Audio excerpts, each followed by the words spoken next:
Hello दोस्तों, आज के इस वीडियो में हम बात करेंगे उन 4 सिद्धांतों के बारे में, उन 4 प्रिंसिपल्स के बारे में जो हमारे भूतपूर्व राष्ट्रपति श्रीमान एपीजे अब्दुल कलाम सर के द्वारा बताए गए हैं। उनका मानना था कि ये जो 4 नियम हैं, ये जो 4 प्रॉमिसेस हैं, वो हर स्टूडेंट को और हर इंसान को खुद पर अप्लाई करना चाहिए। अगर कोई भी स्टूडेंट या कोई भी इंसान इनको अपने जीवन में उतार लेता है और उनको फॉलो करता है तो इस दुनिया में ऐसी कोई चीज नहीं है जो उस इंसान के कदमों में ना गिर जाए। इन 4 प्रिंसिपल्स को हम पूरी डिटेल्स में समझेंगे ताकि आपको इनको फॉलो करने में आसानी रहे। तो ध्यान से इस वीडियो को लास्ट तक देखें और इसकी एक भी सेकंड बर्बाद ना करें, क्योंकि इसका एक एक शब्द बहुत कीमती है। रूल नंबर 1, हमेशा अपने आप को याद दिलाएं कि आपका लक्ष्य बहुत बड़ा है। अपने आप को बोलिए कि I will have great aim. दोस्तों, सन 1958 की बात है। डॉक्टर एपीजे अब्दुल कलाम एक पायलट बनना चाहते थे। उन्होंने मेहनत करके पायलट बनने के लिए सारी परीक्षाएं पास कर ली, लेकिन पायलट की वैकेंसी में केवल 8 सीट ही थी और डॉक्टर एपीजे अब्दुल कलाम 9वें नंबर पे थे।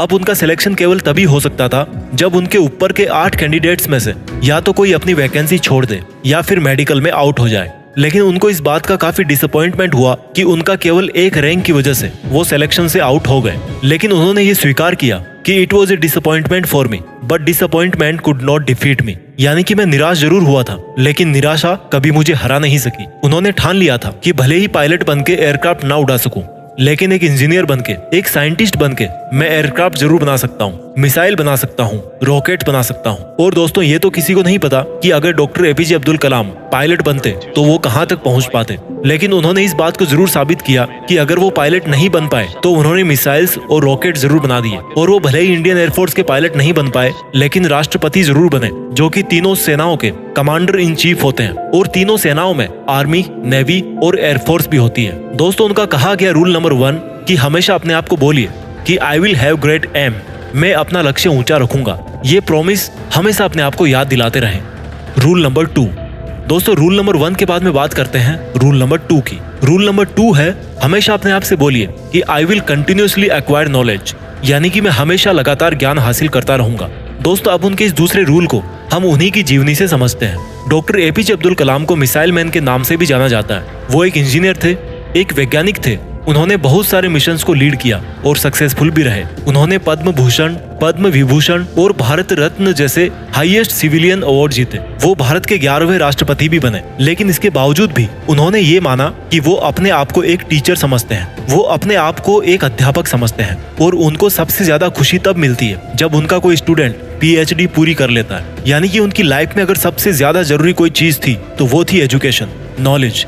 उनका मानना था कि एजुकेशन के लिए, यानी कि ज्ञान के लिए, जो सबसे बेस्ट टाइम होता है वो होता है स्टूडेंट लाइफ। और किसी भी इंसान की सक्सेस के पीछे उसकी एजुकेशन का, उसके नॉलेज का सबसे बड़ा हाथ होता है। उनका ये मानना था कि अगर एक स्टूडेंट का सबसे प्राइमरी कोई जॉब है तो वो है अच्छी शिक्षा ग्रहण करना। एक विद्यार्थी को एजुकेशन के अलावा किसी दूसरी चीज के बारे में नहीं सोचना चाहिए। अगर एक स्टूडेंट एजुकेशन के अलावा कुछ और करना चाहता है तो वो वीकेंड्स में किसी हॉस्पिटल के बाहर गरीब लोगों के प्रति अपनी संवेदना व्यक्त कर सकता है, उन्हें खाना दे सकता है, उन्हें खुशी दे सकता है, पेड़ पौधे लगा सकता है, दूसरे लोगों को भी शिक्षा दे सकता है। लेकिन इन सब कामों के बावजूद भी एक स्टूडेंट के लिए केवल नॉलेज हासिल करना ही सबसे पहली प्राथमिकता होनी चाहिए। यानी कि आपको हमेशा अपने आप को ये याद दिलाना है कि चाहे कुछ भी हो, मैं सीखना नहीं छोड़ूंगा। दोस्तों, पहला रूल था अपने आप को याद दिलाना कि I will have great aim, और दूसरा रूल है अपने आप को याद दिलाना कि I will continuously acquire knowledge. इसके बाद में बात करते हैं रूल नंबर 3 की। Rule number 3, doctor APJ Abdul Kalam का तीसरा नियम था कि अपने आप से हमेशा ये प्रॉमिस करें कि मैं हमेशा हार्डवर्क करता रहूंगा, यानी कि I will do hard work. दोस्तों, 1973 की बात है। विक्रम साराभाई अंतरिक्ष केंद्र के चेयरमैन प्रोफेसर सतीश धवन ने डॉक्टर एपीजे अब्दुल कलाम से कहा कि हमें एक सैटेलाइट लॉन्च व्हीकल बनाना है, यानी कि एक ऐसा रॉकेट जिसमें हम सैटेलाइट रख करके उसको अंतरिक्ष में भेज सकें। डॉक्टर एपीजे अब्दुल कलाम ने इस काम को पूरी जिम्मेदारी के साथ स्वीकार किया। वो इस प्रोजेक्ट और मिशन के डायरेक्टर थे, यानी कि पूरी टीम को उनके नीचे काम करना था। उनके नीचे 1000 से भी ज्यादा दूसरे इंजीनियर थे और करीब 10,000 वर्कर थे। इनके अलावा भी ऐसे बहुत सारे लोग थे जो इनडायरेक्टली इस मिशन से जुड़े हुए थे।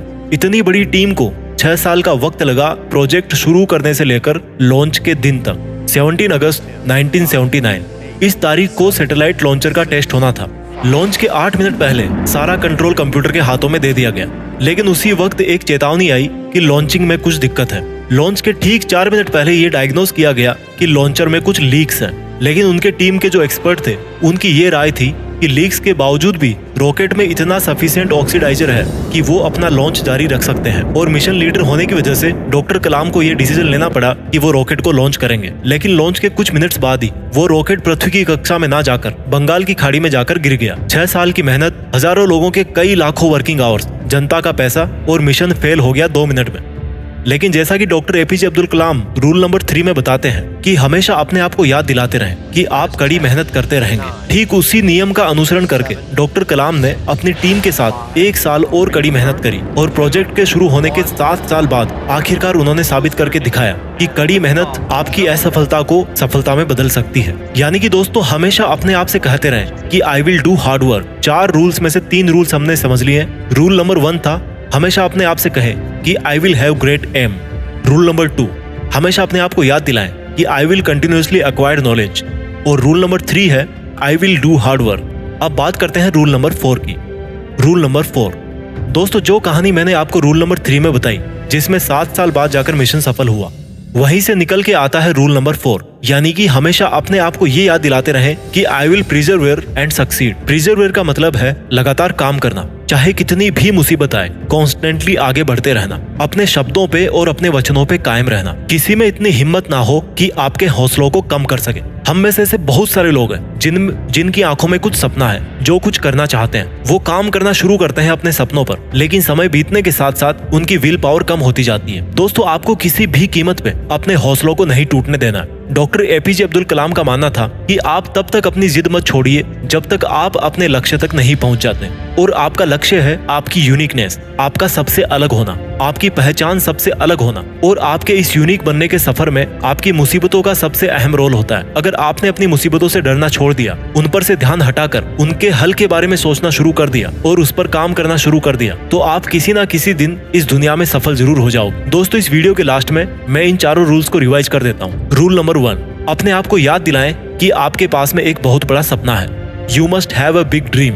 रूल नंबर 2, अपने आप को हमेशा याद दिलाएं कि आपको कभी सीखना नहीं छोड़ना है। Means you must continuously acquire knowledge. Rule number 3, कड़ी मेहनत करें, मेहनत में कोई कमी ना छोड़ें। और रूल नंबर 4, उस मेहनत को लगातार करते रहें। और ऐसा अगर आप करते रहोगे तो आप एक दिन जरूर सफल हो जाओगे। दोस्तों, आज हमारे बीच में मिसाइल मैन, इंजीनियर, वैज्ञानिक और भूतपूर्व राष्ट्रपति डॉक्टर एपीजे अब्दुल कलाम सर नहीं है।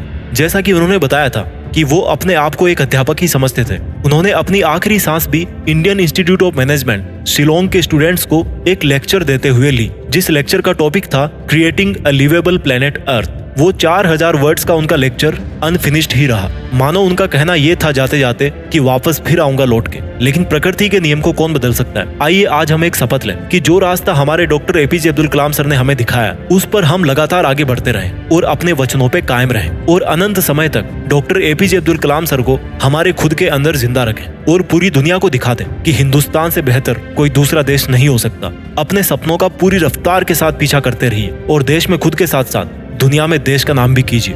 जय हिंद, वंदे मातरम।